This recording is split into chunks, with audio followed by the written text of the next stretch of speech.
Vanal ajal oli lumi täiesti värvita, alles otsis endale värvi, käis mööda metsaalust ja lilleniite, kergitas ühe lillelehekest ja koputas teise nupule, küsis kaunimat kulda kaldakakarde käest ja palus pisarsilmi punast põllulilledelt.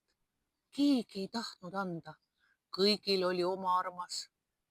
Lumi kurtis muret vanaisale.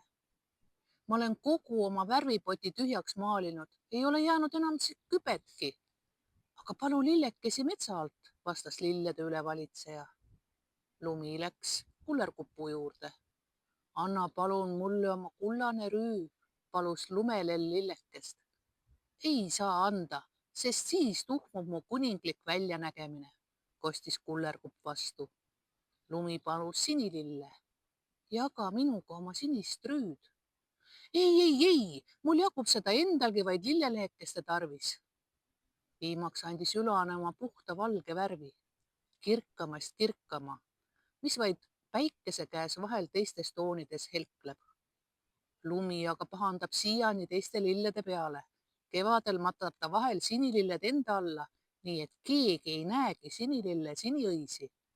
Vahel sajab ta maha koguni lehekuul ja painutab kullerkupu uhkeid kullaseid päid. Aga ülasele kenkis ta tänutäheks oma nime. Mõnel pool kutsub vanarahvas natukene üleannetuid ülaseid siiani lumelilledeks.